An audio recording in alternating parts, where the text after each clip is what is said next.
Boa noite, meus amigos, minhas amigas, tudo bom? Pessoal do Saraiva Prova, muito boa noite.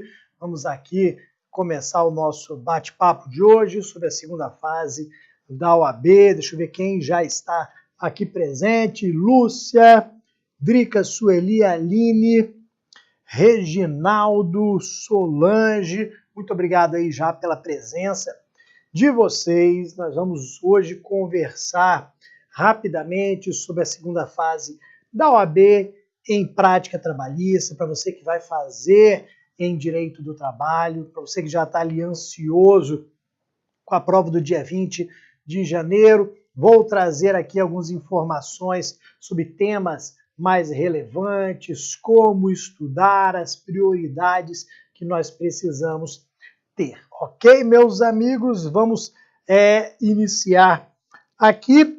A gente vai começar falando das nossas... Começar falando aqui, ó, como estudar para a segunda fase da OAB. Vamos ver aqui como que a gente vai estudar.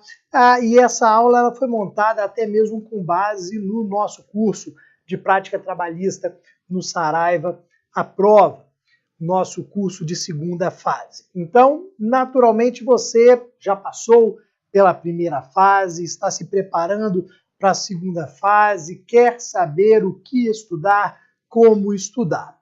Vamos falar aqui de uma forma bem simples. Você vai encontrar no dia 20 de janeiro uma peça processual e 4 questões discursivas. Uma peça processual valendo 5 pontos e 4 questões discursivas valendo cada uma 1,25. Ou seja, nós temos 5 pontos de peça, 5 pontos de discursiva. Adianta preparar a melhor peça do mundo e zerar as discursivas? Não, você não vai ser aprovado. Adianta você saber tudo das discursivas e muito mal zerar a peça? Não, você também será reprovado. Então, dentro do nosso estudo, nós temos que priorizar os dois. Então, nós temos que conhecer as peças, só que nós temos também que nos preparar para as discursivas. Nós não podemos aqui priorizar apenas uma delas. Eu vou tratar aqui com vocês. Esse daqui é um dos pontos que nós temos aqui de problema por vezes. O que muitos acabam fazendo nessa segunda fase? Se preocupam exclusivamente com a peça processual.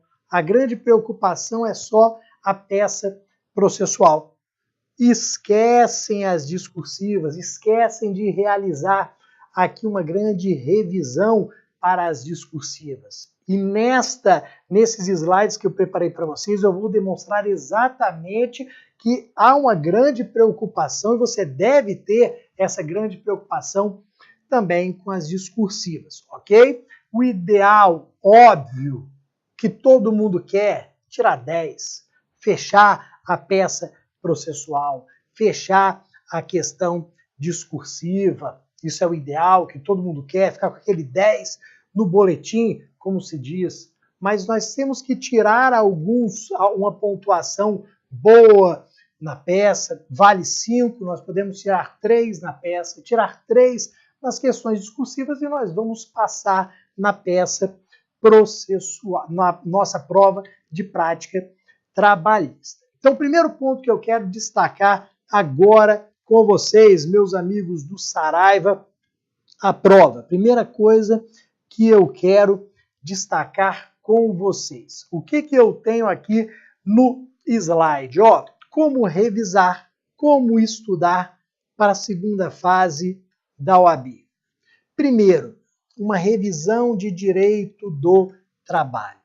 Dentro do nosso estudo, nós temos que realizar aqui uma revisão, uma boa revisão de direito do trabalho. E eu sei que tem muita gente ali com 39 pontos, esperando uma anulação para passar para a segunda fase. O ideal, você que está nessa situação, vá estudando, não deixe para estudar depois dos resultados. Vai estudando desde logo para aquela segunda fase que você fez ali, que você escolheu. Se você escolheu penal, já vai estudando penal. Por quê? Pode ser que lá na frente anulem, você passe para 40 questões e aí comece aquele desespero pelo estudo. Então já vai estudando com tranquilidade. Nós temos a prova no dia 20 de janeiro, ou seja, temos aqui mais de um mês e 10 dias, considerando que nós estamos aqui no dia 10 de dezembro, nós temos aqui mais de um mês e 10 dias, ok? Então, no primeiro momento, estudando para a segunda fase da OAB, o que eu acho que vocês devem fazer? Estudo revisando direito do trabalho. Primeiro ponto que nós vamos fazer, vamos aqui estudar os principais pontos de direito do trabalho, rever os principais pontos de direito do trabalho. Aqui eu coloquei alguns para mostrar para vocês o que vocês deveriam aqui mais estudar, mais rever, porque são os pontos mais cobrados, tanto nas discursivas quanto nas peças. E olha o detalhe, meus amigos, quando a gente fala aqui em rever a matéria, nós estamos pensando tanto na parte das discursivas quanto nas peças. Então, eu vou rever aqui, por exemplo, os princípios do direito do trabalho.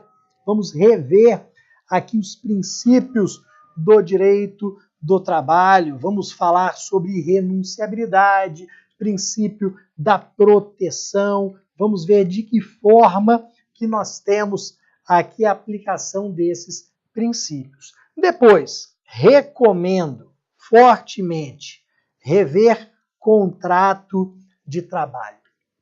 Vou falar daqui a pouquinho com vocês sobre a reforma trabalhista. Vamos ver aqui o que mudou com a reforma trabalhista. Mais um ponto que eu acho extremamente importante de estudo, podem anotar: contrato de trabalho.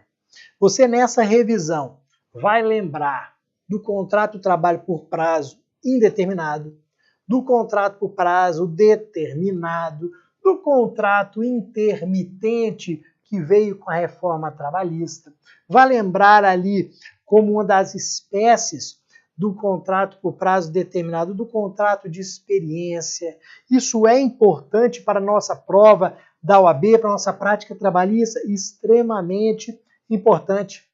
Lembrar em que situações o contrato de experiência pode ser firmado, quais são os seus prazos, se eu tenho possibilidade de uma prorrogação desse contrato intermitente, o que é devido nesses contratos, como que se extingue o contrato por prazo determinado. Então, características, situações, espécies de contrato de trabalho, eu chamo a atenção de vocês. Então, você que está no início do estudo para a segunda fase da OAB, então você já vai revendo aqui contrato de trabalho.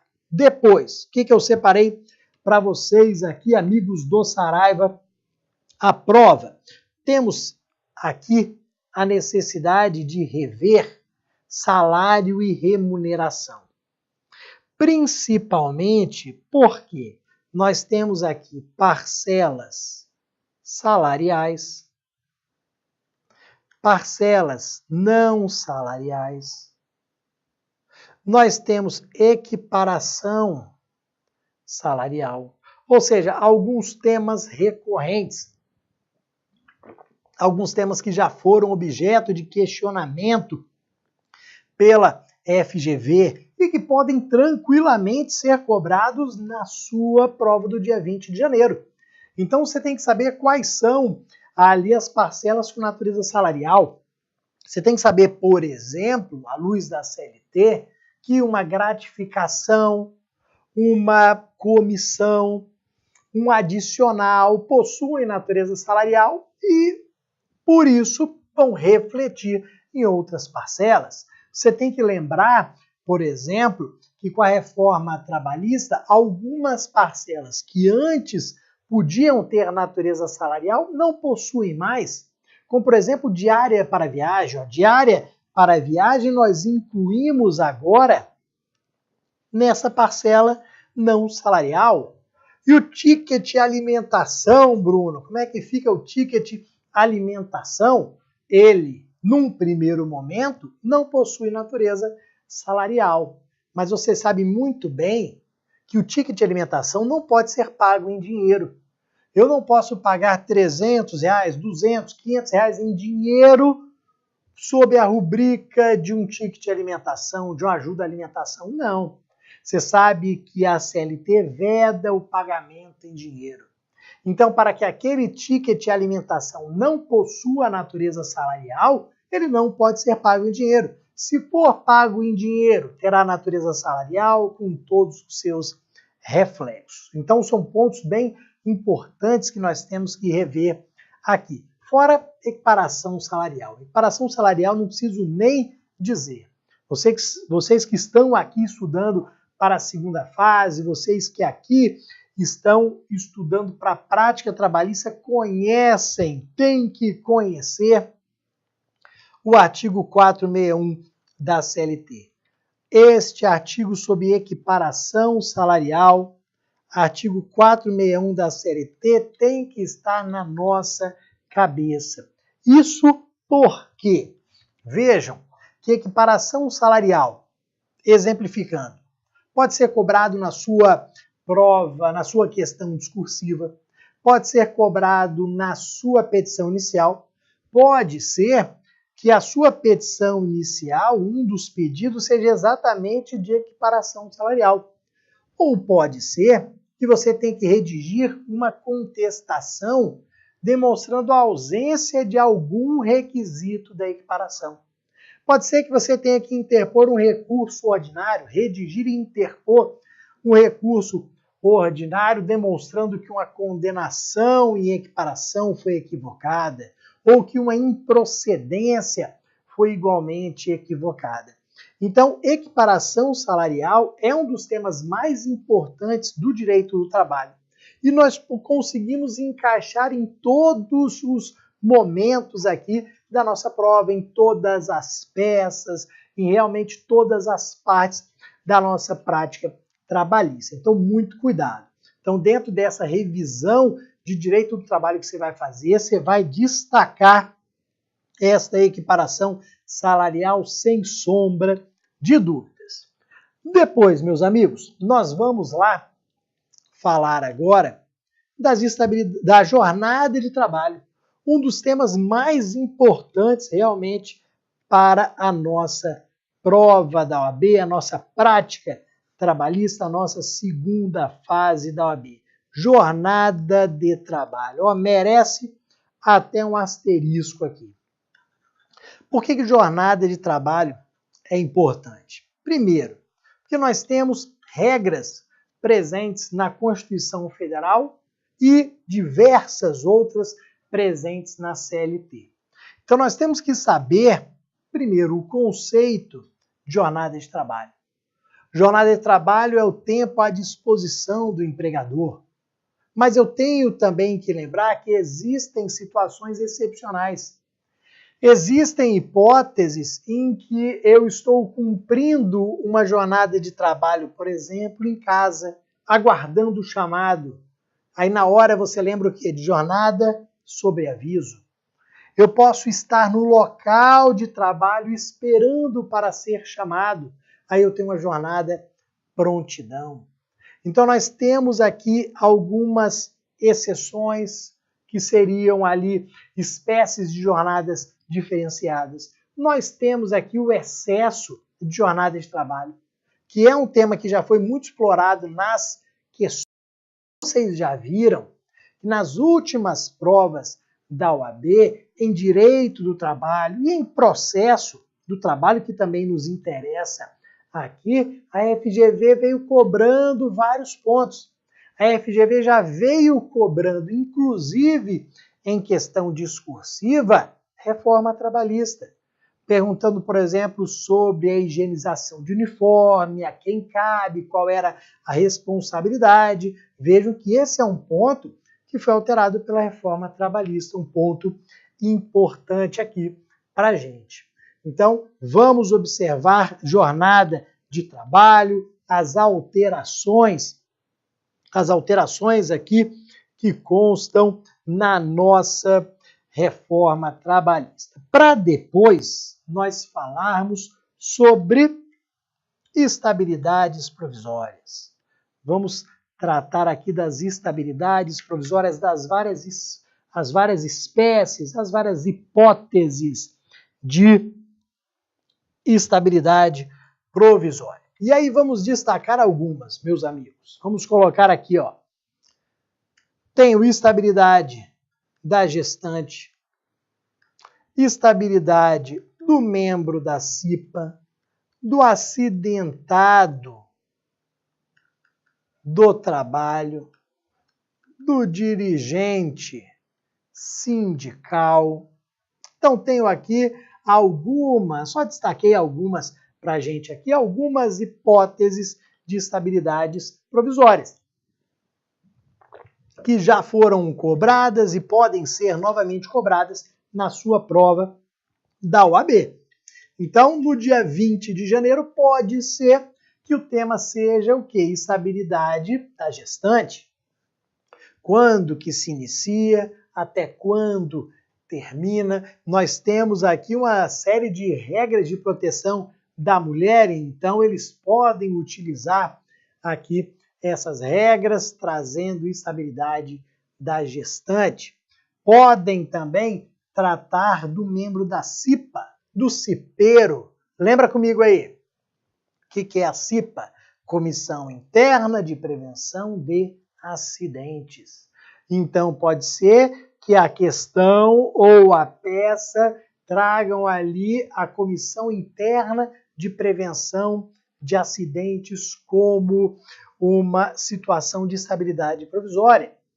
A partir de quando que eu tenho a estabilidade, eu me candidatei, eu fiz o registro da minha candidatura, já tenho estabilidade provisória. Se eu for eleito, até onde que vai essa estabilidade? E se for, por exemplo, extinto o estabelecimento, persiste a estabilidade? São todas questões aqui que nós temos que rever, temos que revisar e temos que levar para as provas.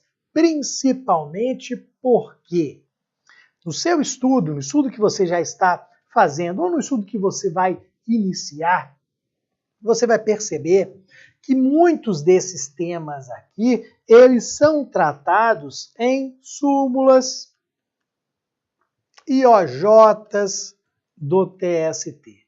Nós vamos encontrar vários desses temas aqui, inclusive relacionados à estabilidade provisória nas súmulas e OJs do TST.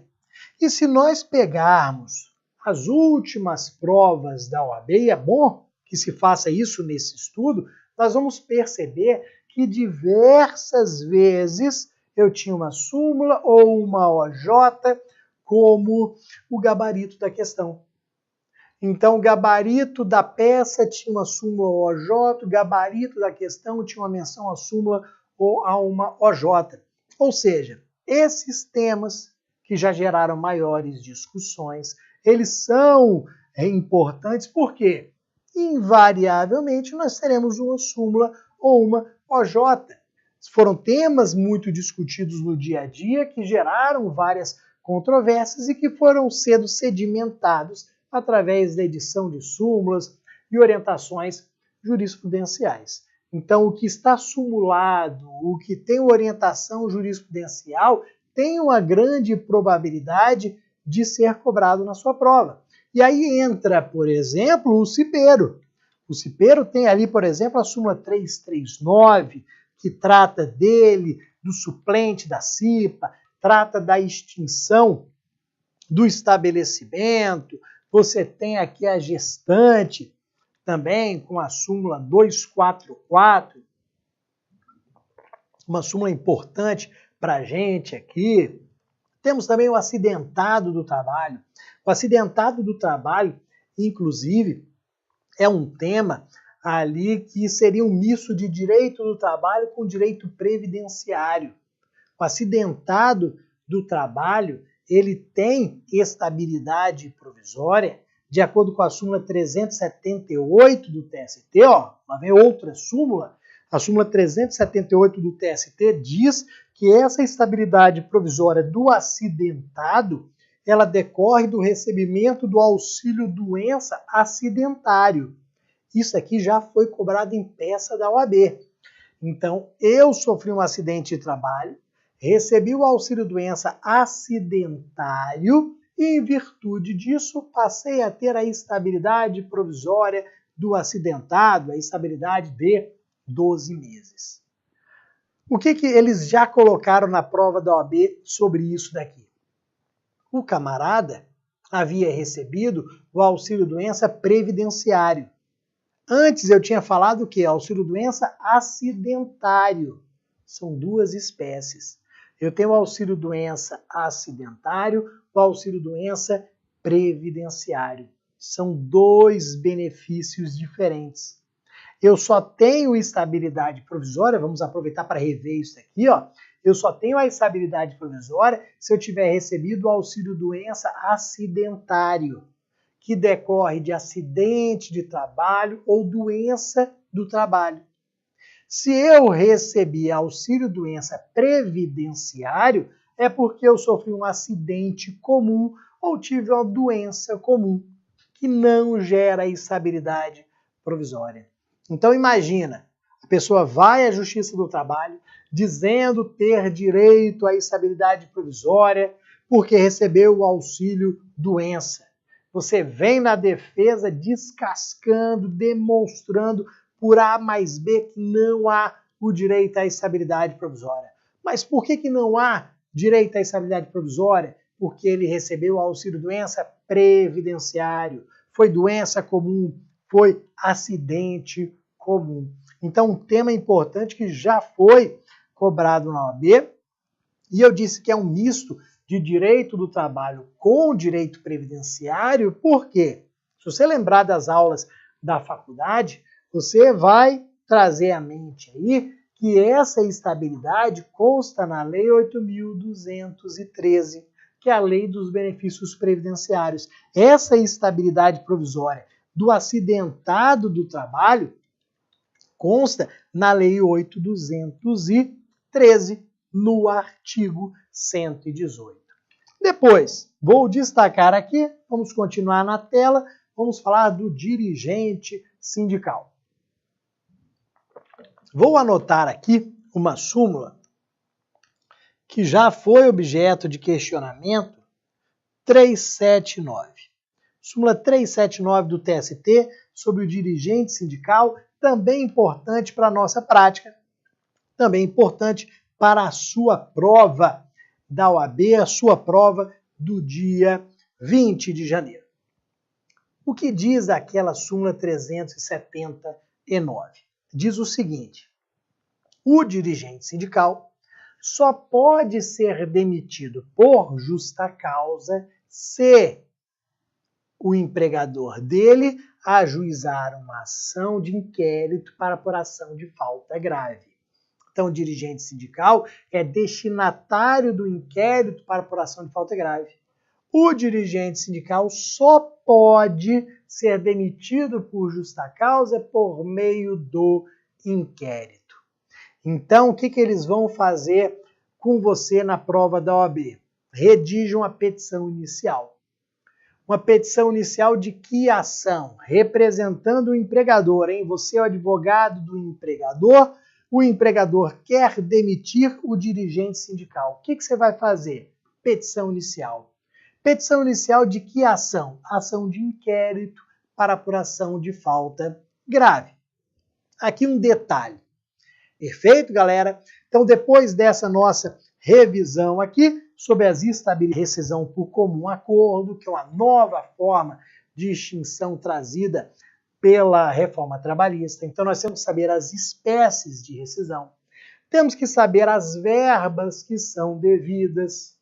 se pode sacar FGTS, se não pode, se tem aviso prévio, se não pode. Então, as verbas que são devidas. Temos que lembrar que não há mais necessidade de homologação da rescisão. Temos que lembrar agora o prazo para pagamento das verbas rescisórias. Depois da reforma trabalhista é um prazo só, 10 dias.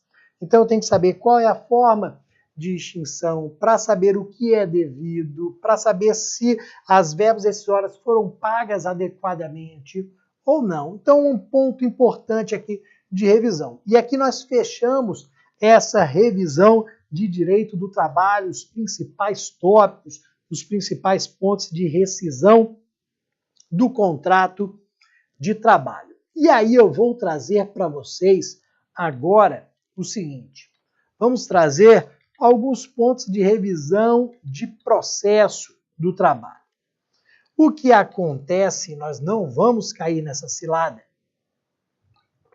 é que muita gente estuda, foca muito em direito material, ou seja, em direito do trabalho.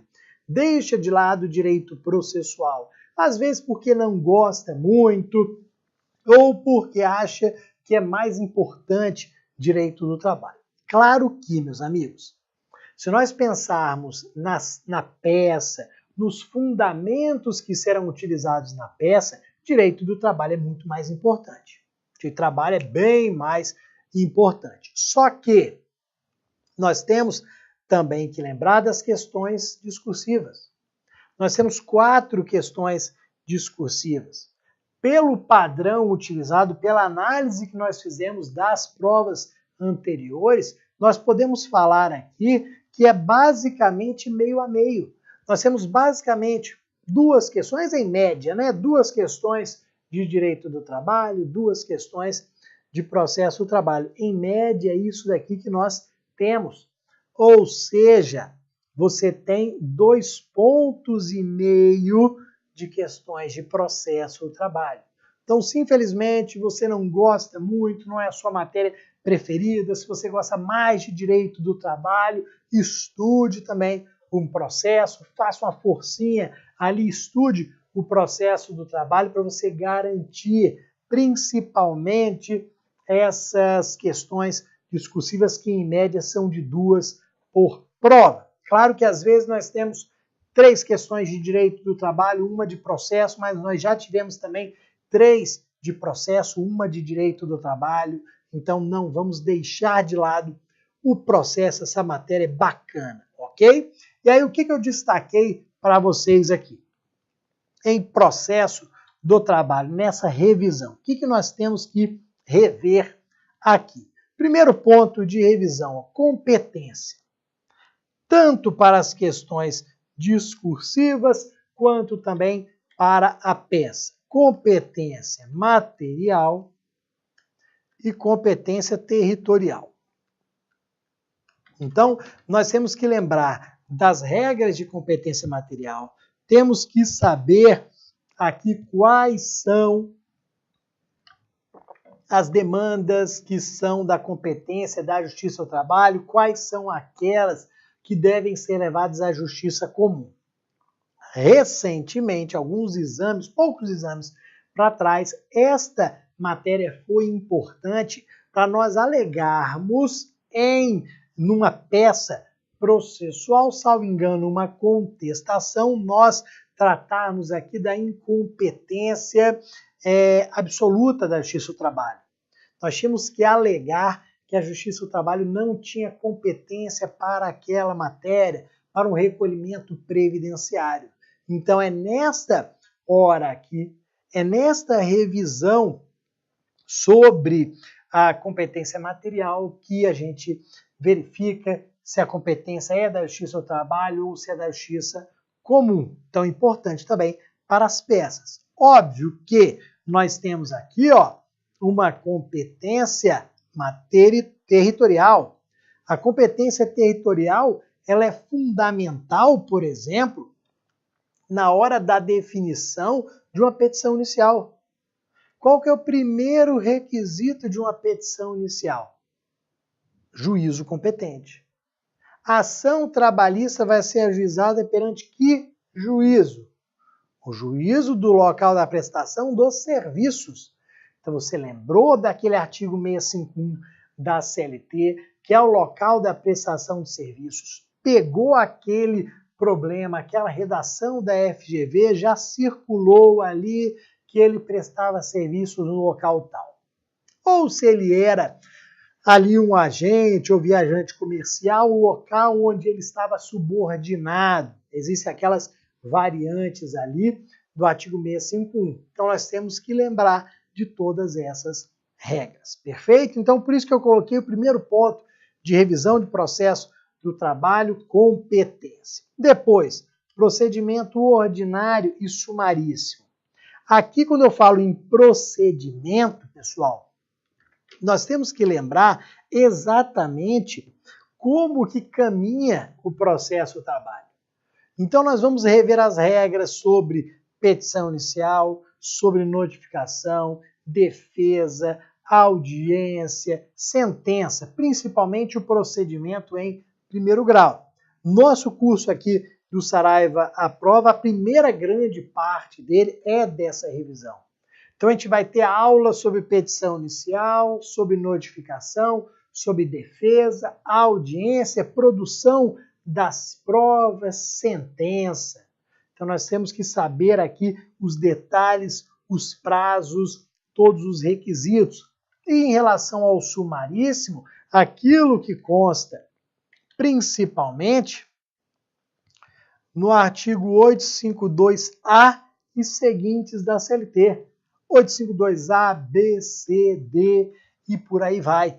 Os dispositivos que vão tratar deste nosso procedimento sumaríssimo, procedimento importante aqui, um procedimento muito importante e que já foi diversas vezes cobrado na prova de prática trabalhista, saber quando que eu aplico o procedimento sumaríssimo, quando que ele tem competência. Perfeito?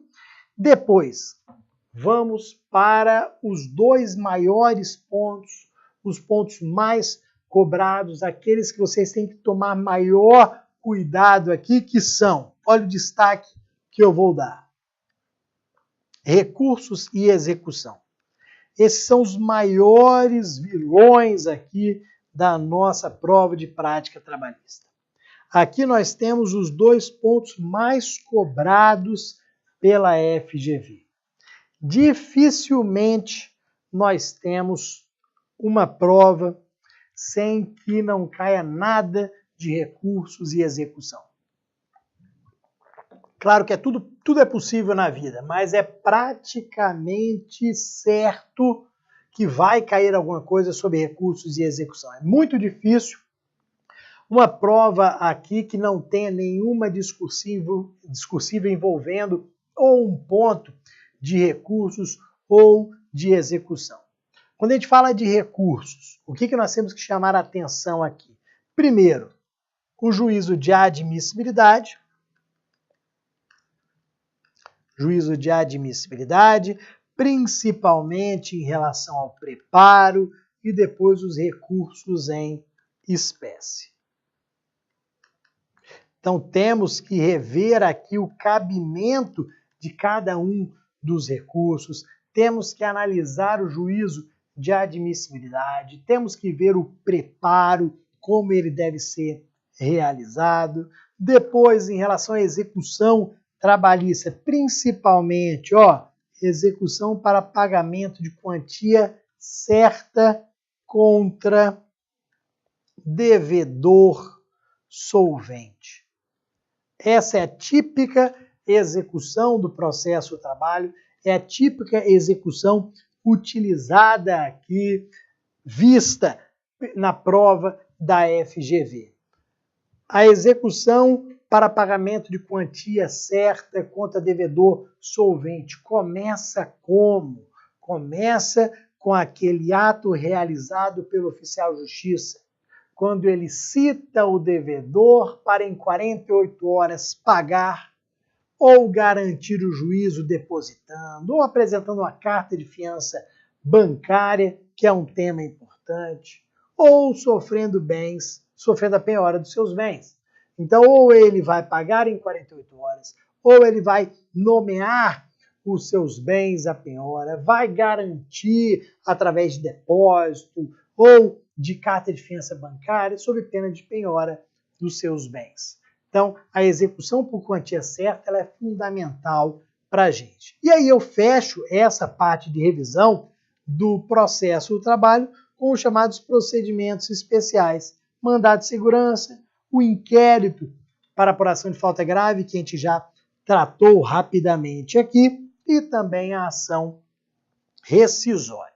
Então, aqui seria a primeira parte do nosso estudo que eu gostaria de chamar a atenção de vocês. Para depois nós conversarmos sobre peças. Claro que a peça acaba sendo aqui o maior medo, digamos assim.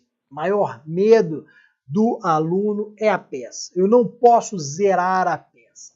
Zerar a peça é muito difícil. Dificilmente a gente tem um aluno que zera a peça. Por quê? Para zerar a peça, você tem que errar a mesma. E a identificação das peças a gente estuda aqui no curso de uma forma bem simples.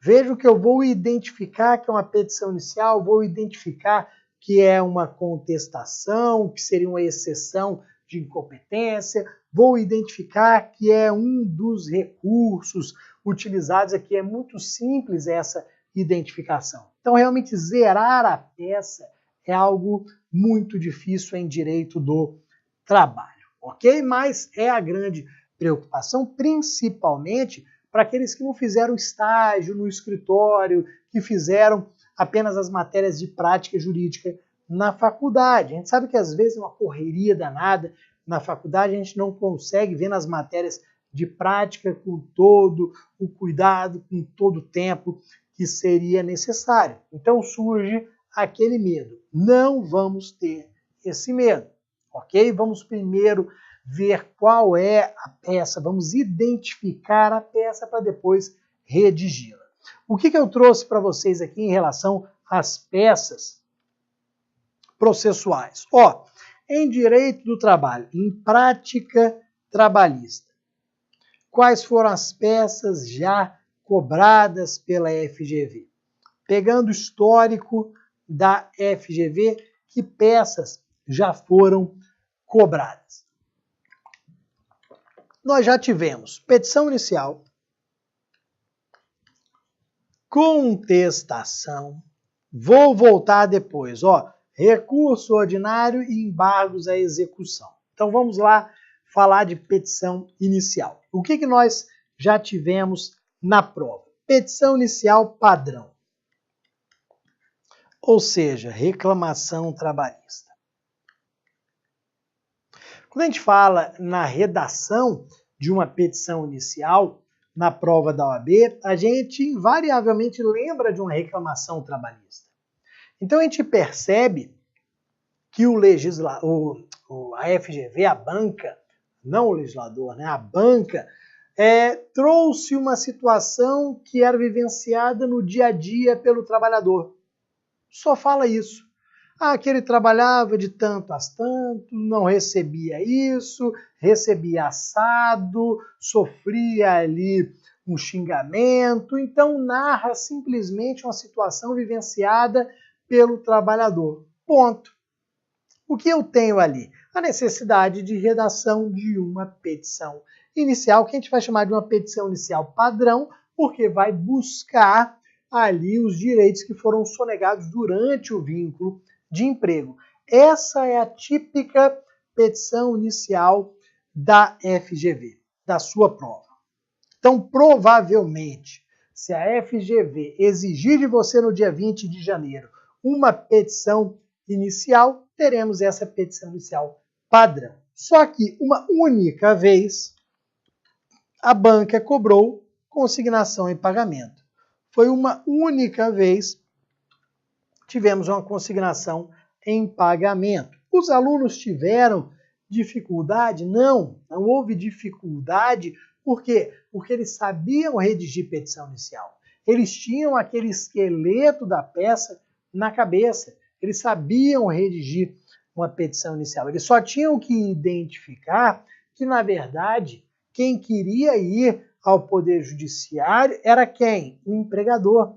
O empregador que queria ir ao Poder Judiciário.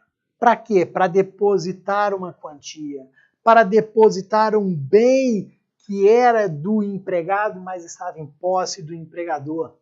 Então, o esquema, a estrutura da petição inicial era basicamente a mesma, com a diferença que o reclamante, o autor, na verdade, era a empresa, o reclamado, o réu, era o empregado, então com algumas pequenas diferenças ali. Isso aconteceu uma única vez. Agora, peça campeã, a peça que mais foi cobrada até hoje pela FGV, mais de 10 vezes, contestação trabalhista.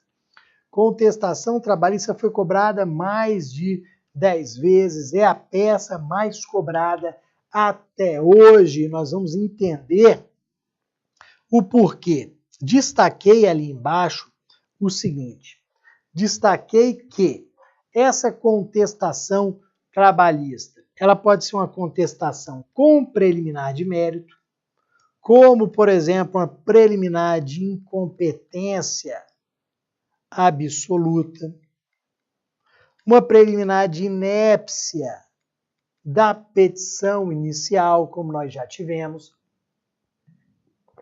A FGV já cobrou as duas, já trouxe ali uma preliminar de incompetência absoluta daquela quantia previdenciária, daquela contribuição previdenciária. Já trouxe também a alegação de inépcia da petição inicial, porque não se tinha o fundamento de um pedido. Foi feito simplesmente um pedido sem qualquer fundamentação prévia. Então, pode ser que a FGV traga na sua prova do dia 20 uma contestação dessa com alguma preliminar de mérito. Agora, pode ser também que traga uma contestação em que você tenha que alegar prescrição quinquenal. Tem ali uma petição inicial, uma ação ajuizada, e que você tenha percebido o quê? Que estão requerendo a sua condenação ao pagamento de 8 anos de verbas trabalhistas. Ué, peraí. Fiz as contas aqui, eles estão requerendo 8 anos de horas extras. Vou alegar a prescrição quinquenal. Vou dizer que eles não podem cobrar os 8 anos, que eles podem cobrar só os últimos 5 anos a contar do ajuizamento da reclamação trabalhista. Então, nós também já tivemos aqui a alegação de prescrição quinquenal. Vou alegar a prescrição quinquenal, vou dizer que não posso ser condenado ao pagamento dos 8, dos 10, dos 12 anos, no máximo os últimos 5 anos a contar do ajuizamento da ação. E aí nós também podemos ter, como já tivemos várias vezes, uma contestação simples com apenas defesa de mérito. Você analisou a situação que foi posta, viu que não havia nenhuma preliminar de mérito para ser alegada, não havia ali nenhuma prescrição quinquenal, você vai simplesmente fazer a sua defesa de mérito, demonstrando ali que não há que se falar em horas extras, porque tinha banco de horas, não há que se falar em reflexos trabalhistas, porque é uma parcela sem natureza salarial, não há que se falar em equiparação salarial, porque não estão presentes todos os requisitos. Então, a banca sempre vai deixar ali uma alegação para você demonstrar que aquele direito ele não deve ser reconhecido, ok? Então, petição inicial, depois contestação, a peça mais cobrada, depois nós já tivemos vários recursos ordinários. Olha o que acontece, galera. Nós temos ali os recursos em espécie. Então, eu tenho como recurso espécie o RO, o RR, que é o nosso recurso de revista, tem o agravo de instrumento, tem o agravo de petição, o agravo interno, embargos ao TST, embargos de declaração. Eu tenho ali tranquilamente uns 7, 8 recursos, 7, 8 espécies recursais que podem ser redigidas, podem ser cobradas. Ok. Só que dessas espécies recursais, a FGV só cobrou até hoje recurso ordinário. Nós não tivemos outra peça sendo cobrada a não ser o recurso ordinário. Essa que é a verdade. Então, óbvio que nós vamos nos preparar aqui para todas elas. A gente vai estar preparado aqui para todas as espécies recursais. Vamos redigir um RO, um RR, um agravo de instrumento, agravo de petição, agravo interno, todos eles. Isso nós vamos através daquele esqueleto, aquela estrutura básica do nosso recurso. Lá nós vamos encaixar todas essas peças, ok? Mas, até hoje, realmente, o único recurso é o RO. Você não pode se preparar apenas para o RO, perfeito? Mas, até hoje, não foi cobrado nenhum outro. Talvez porque a OAB ela tem que testar se você, futuro advogado, tem uma aptidão mínima para advogar. E é claro que o recurso de revista ele não é interposto em todos os processos no dia a dia, não. Se nós pegarmos entre o recurso ordinário e o recurso de revista, a gente vai ver que o recurso ordinário é muito mais utilizado, que nem sempre é interposto o recurso de revista. Então, por que exigir desde logo, por que testar desde logo, se você sabe redigir um recurso de revista antes de testar um RO? Então, pode ser por aí que a FGV venha corretamente cobrando só o RO. Depois, uma única vez, tivemos a cobrança de embargos à execução, que a FGV também aceitou ali embargos de terceiro. Então, nós tivemos ali embargos à execução, que eles aceitaram embargos de terceiro, que era uma situação ali de desconsideração da personalidade jurídica, em que os sócios eles passavam a ser parte do processo e queriam demonstrar uma eventual irregularidade. Perfeito, galera? Então, das nossas peças ali, o que mais foi cobrado? Petição inicial padrão, contestação a mais cobrada e RO. Coloquei para vocês aqui, obviamente, o seguinte. O que pode ser cobrado? Que outras peças poderiam ser cobradas aqui da gente? Poderia a FGV cobrar qualquer outro recurso. Então, estaremos preparados aqui para qualquer outro recurso. Pode cobrar petições iniciais de ações especiais. Então, nós podemos ter aqui, como eu já disse, uma petição inicial de um mandado de segurança, de uma ação rescisória, de um inquérito para apuração de fato grave. Pode ser exigido uma exceção de incompetência? Sim, nunca se exigiu até hoje, mas pode ser que eles optem por uma exceção de incompetência, que seria fácil, seria ali mamão com mel na chupeta, como se diz, seria bem fácil de se redigir. Pode ser. Claro que a aposta sempre é petição inicial, contestação e RO. Mas lembrando, pelas informações do edital, qualquer outra peça pode ser cobrada, inclusive essas que teoricamente são mais complexas. Perfeito? Depois, trouxe para vocês aqui temas que já foram cobrados nas questões discursivas e que nós estamos preparados porque fizemos aquela revisão inicial. Você fez aquela revisão nos primeiros dias do seu estudo para entrar aqui nas peças e nas discursivas. O que já foi cobrado aqui nas discursivas? Olha aqui, alguns temas que já foram objeto de questionamento. Tenho aqui Exemplo, ó, salário e remuneração, jornada de trabalho, férias, suspensão e interrupção do contrato de trabalho. Então, coloquei aqui 4 temas de direito do trabalho que já foram muito cobrados nas nossas questões discursivas. Nós temos que tomar cuidado. Depois, coloquei 4 temas de processo do trabalho: competência da Justiça do Trabalho, ônus da prova, recursos trabalhistas, execução trabalhista. Seriam 4 temas importantes de processo do trabalho que já foram efetivamente cobrados. Não são ali simplesmente temas que podem vir a ser cobrados. Não, já foram cobrados. E se já foram cobrados, podem efetivamente voltar a ser.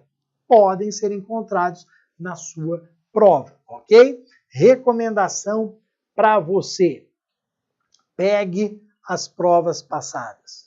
Claro, você não vai pegar todas as provas. Se você tiver como pegar todas as provas, perfeito. Mas pegue pelo menos as 3, 4 últimas provas para você dar uma olhada, para você se habituar ali à forma de cobrança da FGV. E pegue também com o gabarito. É importante nós estudarmos o gabarito da FGV, para saber o que é importante para a FGV. Às vezes o que é importante para você, o que é importante na prática, não é para a FGV. Então nós temos ali que saber, conhecer a forma de cobrança, o gabarito dela, ok? Então esses são os temas já cobrados nas discursivas. E aí vou destacar rapidamente para vocês a reforma trabalhista. O que eu acho que é mais importante para a sua prova do dia 20 de janeiro em relação à reforma trabalhista, nesse nosso bate-papo aqui.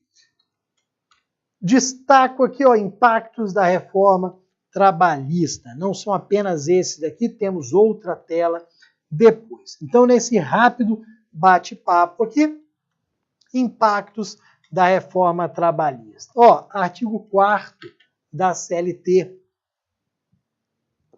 sobre jornada de trabalho. A gente sabe que jornada de trabalho é tempo à disposição do empregador, mas o artigo 4º traz situações em que eu estou dentro da empresa, mas não estou cumprindo jornada de trabalho. Eu estou dentro da empresa, mas não estou à disposição do empregador? Não. Hipóteses do artigo 4º, do parágrafo 2º, que foram inseridos pela reforma trabalhista. Então nós temos que saber, pode ser uma tese de defesa.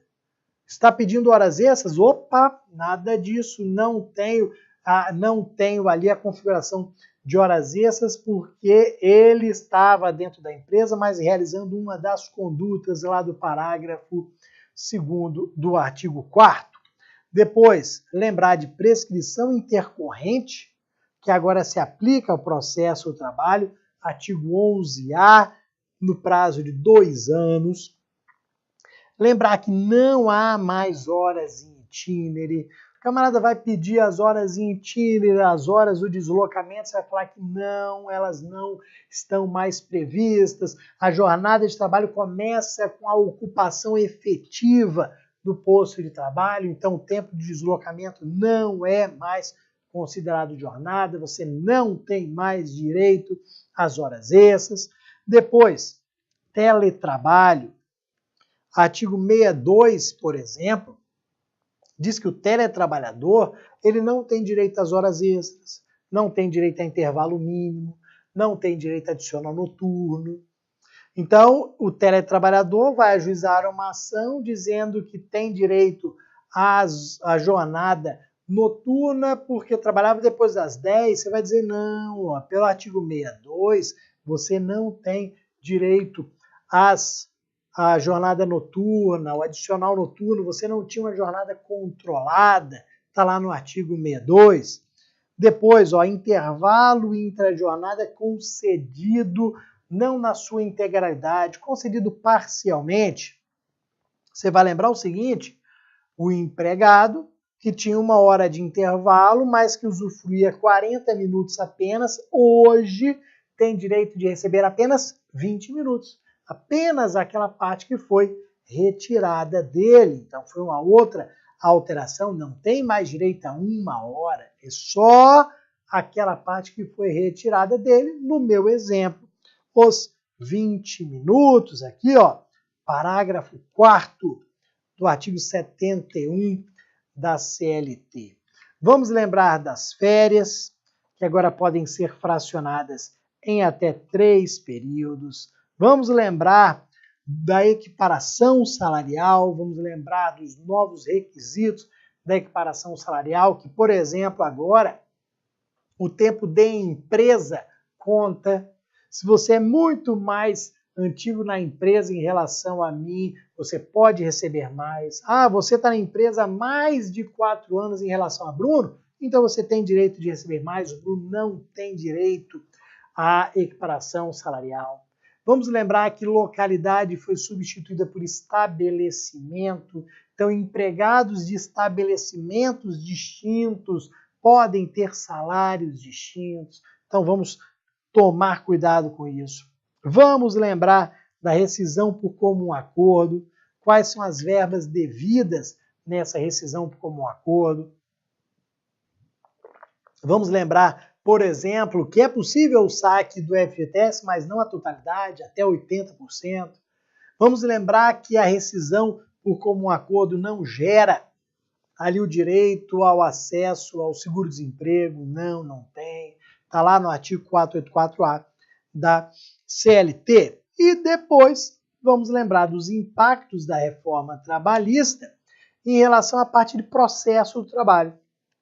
Quais são as partes de processo do trabalho que podem ser cobrados aqui, principalmente nas nossas questões discursivas. Primeiro, homologação de acordo extrajudicial. Lembrar que agora a Justiça do Trabalho tem aqui competência para homologar acordos firmados extrajudicialmente, mas não se aplica o jus postulandi neste ponto. Ou seja, tem que ter advogado, cada parte tem que estar representada pelo seu advogado. E este advogado na Justiça do Trabalho agora, você, no futuro breve, quando estiver advogando na Justiça do Trabalho, fará jus ao recebimento de, olha aqui, honorários advocatícios de sucumbência. Vamos lembrar aqui que os honorários, eles foram introduzidos pelo artigo 791A da CLT, que agora o advogado trabalhista tem direito a receber esses honorários de 5% a 15%. Tomar cuidado para não confundir com o processo civil, que apesar do sistema ser o mesmo, os percentuais eles são diferentes. Então, tomar cuidado com esses pontos aqui do 791A. Depois, a exceção de incompetência. O artigo 800 da CLT foi totalmente alterado. A essência, ela permanece. Por que eu digo que a essência permanece? A exceção de incompetência ela vai ser utilizada quando nós tivermos ali o ajuizamento da ação no local inadequado, ou seja, quando o reclamado quiser, na sua defesa, alegar que a ação foi ajuizada no local errado, que não se seguiu o artigo 651 da CLT, em vez de se ajuizar a ação no local de prestação dos serviços, ajuizaram em outro local. Mas temos que tomar cuidado com o prazo que mudou. Agora não vai ser na audiência, vai ser antes da audiência, no prazo de 5 dias a contar do recebimento da notificação, todos os detalhes que foram alterados no nosso artigo 800. Lembrar agora que a desconsideração da personalidade jurídica segue o procedimento previsto lá no CPC. Então, o artigo 855A da CLT remete ao CPC um procedimento em contraditório para a gente aferir se é hipótese ou não de desconsideração da personalidade jurídica. Vamos intimar os sócios que poderão apresentar defesa. Isso aqui é importante, isso pode ser exigido. O 855A da CLT também deixa claro que essa desconsideração pode ocorrer no processo de conhecimento, no processo de execução. E isso daqui vai ser relevante porque, dependendo do momento, caberá ou não recurso. Se essa decisão for proferida, por exemplo, no processo de conhecimento, não vai caber recurso. Por que não, Bruno? Porque é uma decisão interlocutória. E se for no processo de execução, vai caber aquele recurso que cabe de decisão na execução, que é o agravo de petição. Então, dependendo do momento da desconsideração, pode caber recurso ou não. Isso é sempre importante para a gente. Assim como temos que lembrar do preposto, que numa mudança aqui de entendimento não precisa mais ser empregado. Uma mudança aqui, se nós levarmos em consideração o entendimento anterior do TST, que exigia que fosse empregado, hoje não precisa mais ser empregado. Temos que lembrar do artigo 844 da CLT da revelia. Temos que lembrar aqui que a ausência do réu gera a revelia, mesmo que o advogado esteja presente. O advogado pode estar presente, tendo já apresentado defesa, com procuração, vai ser réu, mas que é possível aceitar essa defesa e documentos de acordo com o artigo 844 da CLT. Então, tomar cuidado com a revelia, tomar cuidado também com a liquidação de sentença, liquidação por cálculos. Isso por quê? Nós tivemos, como você sabe, duas alterações importantes aqui nesse parágrafo 2º. Esse parágrafo 2º diz agora que o juiz deve intimar as partes para a manifestação. Antes ele falava o quê? Pode intimar. Agora não, deve intimar.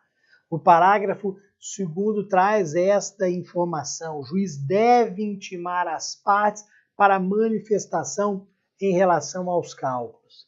E essa impugnação, essa manifestação pode ser apresentada no prazo de 8 dias, que também é uma mudança. Antes nós tínhamos 10 dias para as partes apresentarem manifestação, agora nós temos 8 dias. A União continua tendo 10. As partes que tiveram o prazo reduzido para 8. Então, muito cuidado. E aí, para a gente fechar esses impactos da reforma trabalhista, artigo 899, depósito recursal. Lembrar que agora algumas entidades, alguns entes pagam metade do depósito recursal. O microempreendedor individual, por exemplo, o empregador doméstico, eles fazem o depósito à metade. Outros, eles estão isentos. Então, eu tenho as entidades sem fins lucrativos e as entidades filantrópicas. Diferenças? Sim. Inclusive uma pegadinha. Entidades sem fins lucrativos, metade do depósito recursal. Entidades filantrópicas, zero. Nada de depósito recursal. Entidade filantrópica não faz depósito recursal. Entidades sem fins lucrativos, metade. Então, a pegadinha que eles podem utilizar também na sua prova aqui de prática trabalhista. Ok, meus amigos? Papo rápido hoje aqui. Para fechar, eu só trouxe aqui 2 aspectos que constam no edital, importantes para a gente. Por quê? Um primeiro medo do aluno é errar a peça, como já falei para vocês. Ai, meu Deus, não posso errar a peça. O outro medo é termos identificação da prova. Você não pode incluir nenhum dado que faça com que a FGV entenda pela identificação, porque é 0 na prova toda. Identificou é 0. Colocou nome é 0. Colocou algum símbolo que identifique é 0. Então nós temos 2 pontos aqui do edital que eu trouxe para vocês, que eu transcrevi para vocês, que a gente tem que tomar cuidado para exatamente evitar essa identificação da nossa prova. Então, olha aqui, ó, atenção para a elaboração das peças. Isso consta no edital. ponto 3.5.8, 3.5.9, para evitar a identificação da peça. Como nós vamos evitar essa identificação da peça, meus amigos? Primeiro, olha aqui, vamos dar uma lida nesses dois itens.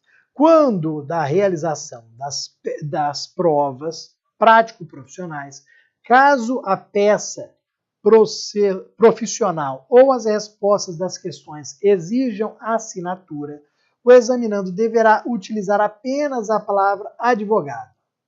Ao texto que contenha outra assinatura será atribuído nota 0 por se tratar de identificação. Então, como é que você identifica? Você bota advogado, ponto. OAB, ponto. Você não vai colocar o nome do advogado, você não vai inventar o nome de advogado, você não vai inventar o número de OAB, você não vai fazer um risco ali como se fosse uma assinatura, nada disso. Você vai simplesmente colocar como eles colocaram, advogado. Colocou qualquer outra informação, é 0, ok? Muito cuidado com isso daqui, a gente ensina desta forma aqui no nosso curso aqui de prática trabalhista do Saraiva Prova. É data, local, advogado, OAB, sem inventar, sem trazer nenhuma outra informação, sem dar traço, rubrica, nada disso, ok? Depois, nós temos aqui o próximo item. Na elaboração de textos da peça profissional e as respostas às questões discursivas, o examinando deverá incluir todos os dados que se façam necessários, sem, contudo, produzir qualquer identificação ou informações além daquelas fornecidas e permitidas. Você não vai inventar nada. Ah, não trouxe o nome da rua. Você não vai inventar o nome da rua. Ah, não tem aqui o número do RG. Não vou inventar o número do RG. Você não vai inventar nada. Não tem o dado. O que você vai fazer? RG, XXX. RG, pontinho, pontinho, pontinho. Endereço, pontinho, pontinho, pontinho. Como eles colocam aqui no edital. Vejam, ó.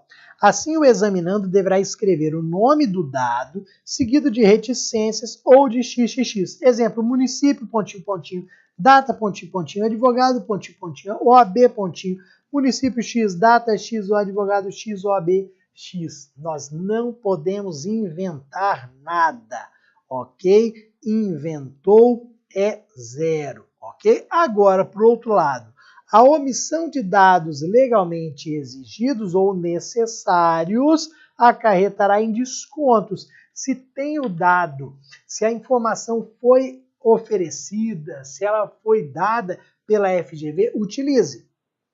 Se não foi dada, não invente absolutamente nada.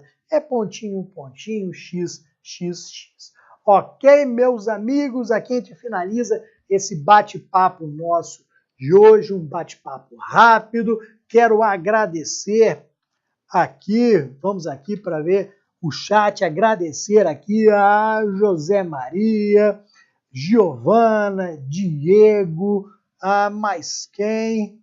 Temos aqui Letícia, Sueli, Solange, Fernando, galera que acompanhou a gente aqui durante essa transmissão, uma transmissão mais rápida, realmente, só para nós falarmos aqui sobre o estudo. Vamos destacar o que? Ó, você, no seu estudo para a prova da segunda fase, tem que revisar direito e processo trabalho.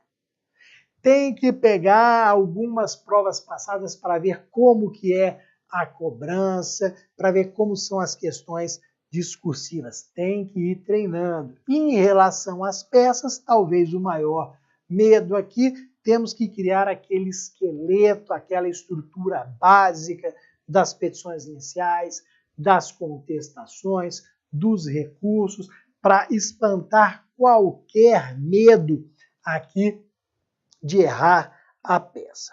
Ok, meus amigos? Vejo vocês aí durante os cursos, aqui no YouTube do Saraiva à Prova. Quem for meu aluno ali no curso de segunda fase do Saraiva, a prova nós nos encontramos ali, o curso está bem bacana, bem completo realmente. Ok, galera? Ó, ótima noite para vocês, bons estudos e até mais. Tchau, tchau.